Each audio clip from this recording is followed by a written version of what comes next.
It was the way she described her funeral that first attracted me to Greta. All she wanted was an old record player playing Lou Reed's Perfect Day.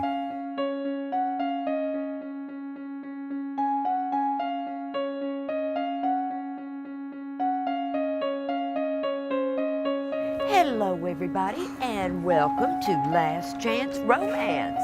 Okay, ready, set.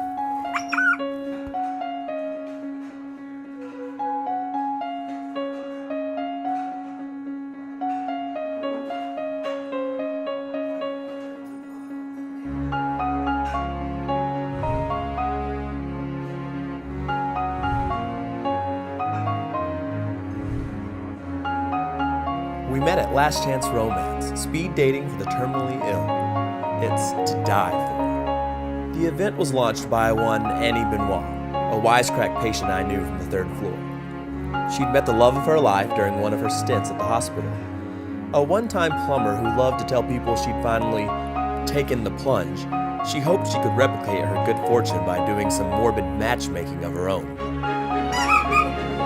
It may appear a little unseemly at first glance, but it's a surprisingly carefree affair, and we don't have to contend with a lot of the BS other daters are doomed to encounter. For one thing, there's no small talk. Age, sex, location, and what's your sign, and other such pleasantries were quickly replaced with, "So, how much time you got left? So how do you occupy your time in the waiting room?" So where do you catch the hospital shuttle? popular topics include favorite pain relief remedies, interesting conversations overheard while bunking with another patient, and the like. There's none of that ideal wedding nonsense. Instead, we gush over dream cemetery plots, crematoriums. So tell me the truth. What are you into, wood or marble? Oh, caskets you mean. Not for me. I want to be sprinkled delicately across an abandoned parking lot. I hope it's not too forward, but could I meet you for some cold and flavorless vending machine coffee sometime? I'd love to.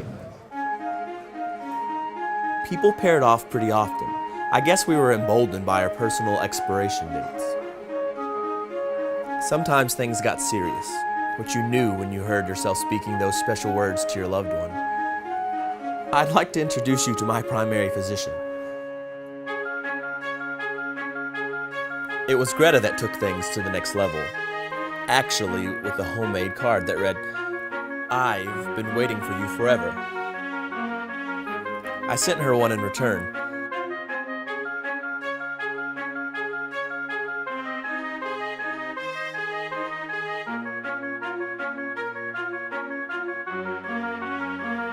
Sometimes we'd go fishing when we were both doing well enough.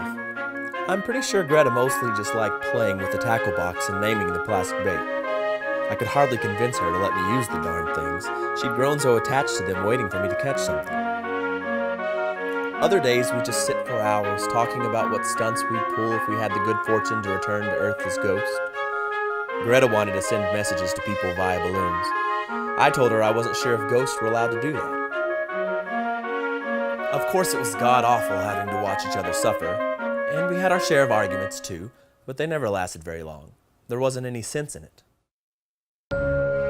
We passed many a Sunday lazing in the trees near Keller's Abbey, just watching the funeral processions go by with binoculars. Greta called it spying on the dead.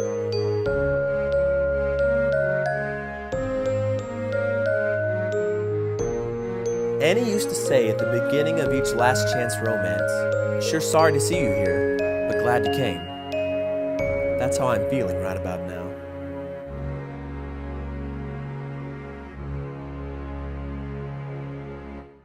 It's been a few months since I passed away, and I've been missing her like hell ever since. I'm just here waiting and listening for the sound of the needle landing on your favorite record.